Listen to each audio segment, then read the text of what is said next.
Since the year 2022, the pro-life versus pro-choice debate has divided the United States, not just on legal and ethical grounds, but also on the political front. And now, in the eye of the storm is the state of Arizona. In a major setback for American women, the Arizona Supreme Court has ruled that the state can now enforce a near-total abortion ban, and the other paves the way for a 160-year-old 19th century law that existed even before Arizona was a state. In the states where these Republicans here in Arizona are complicit. They are complicit in this ban and in a nationwide attempt to ban access to the range of reproductive health care from contraception to abortion to IVF. They don't plan to stop until our rights are gone. The 1864 law makes abortion punishable by 2 to 5 years in prison and only makes an exception for circumstances in which the mother's life is at risk, which means rape and incest are not exceptions under this law. Remember, even Republican leader Donald Trump just last week said that he supports an abortion law that makes an exception for these cases. Amid all the furore and backlash, there is one caveat. Arizona's voters can undo this ruling in a referendum. Just last week, a group of abortion rights advocates said that it gathered enough signatures to create a November ballot. The time of this crucial vote coincides with the U.S. presidential elections. As the critical debate around abortion gains momentum, there is no doubt that the Democrats will bank on it as a key electoral agenda for the November 5th elections. Arizona has historically voted red, with the rare exception in 3 cases. The most important one being in the recent political history was Joe Biden's win in the 2020 presidential elections. But with the state's historically Republican slant and its recent turn towards the Democrats, Arizona is touted to be a major swing state in this year's election. Now, since Roe v. Wade was overturned, the abortion debate has helped Democrats outperform the Republican camp in local and state elections. In the backdrop of these political trends, U.S. President Joe Biden has marginally widened his lead over Donald Trump in the latest survey.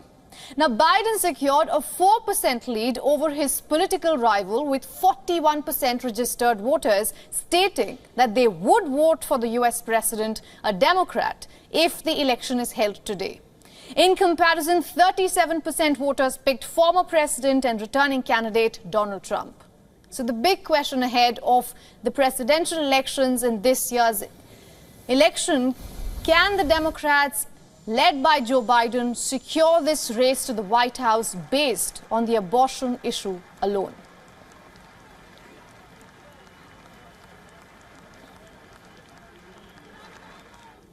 Now, to take this further, we are being joined by Nicole Berner Schmidt from Washington, D.C., a Democratic strategist and National Political Director of Reproductive Freedom for All.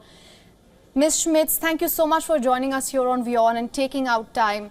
Now, this new law that we are seeing in Arizona basically makes no exception for rape and incest, as we told in our broadcast as well.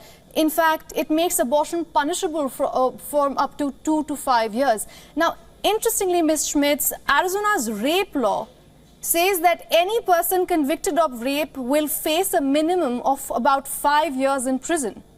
So basically, there could come a time when a rape convict and a rape survivor could face the same jail time. I want to ask you, how are you assessing all of this? Yeah, I mean, this is really what the pro-choice movement has been saying for a long time, that the goal was not simply overturning Roe, that these were the extremes that was going to happen. And there's a few things to consider here. I mean, number one, America is not 50-50 on the abortion issue. America is a 70-30 on this issue. It is a pro-choice country. Even in very red states like Kansas and Ohio, when abortion has been on the ballot for women to retain their freedoms, it has won. And this has a set of issues that goes even farther, which is that Americans do not believe that women who have been raped, who have incest, should be denied this important health care. And Americans certainly don't think that women who seek this care should be thrown into jail.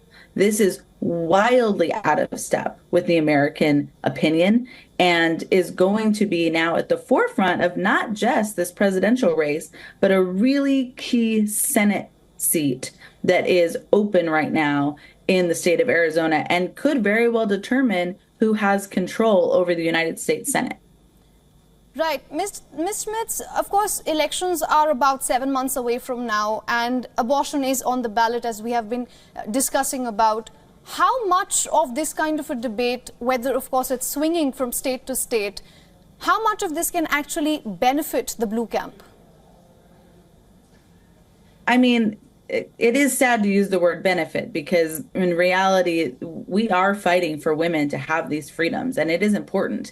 And people are truly worried about their friends, their families, even just the general, public of women who need this sort of health care. But we have seen that Democrats can turn out on this issue because this country does not believe that these sort of draconian laws should be in place. So, you're seeing what the Biden camp is doing. They're not just talking about the issue with facts and figures.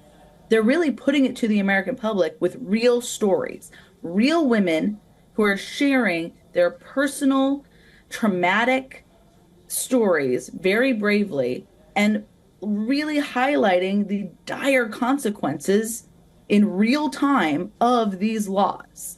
So we're seeing the Biden camp do that. I think we're going to see Senate, congressional, other races, other candidates use that same element of these women sharing their personal and devastating stories. Right. People understand the real-time consequences. Absolutely. Ms. Schmidt, thank you so much for joining us from Washington, D.C. and getting us all those insights. Thank you. For all the latest news, download the WION app and subscribe to our YouTube channel.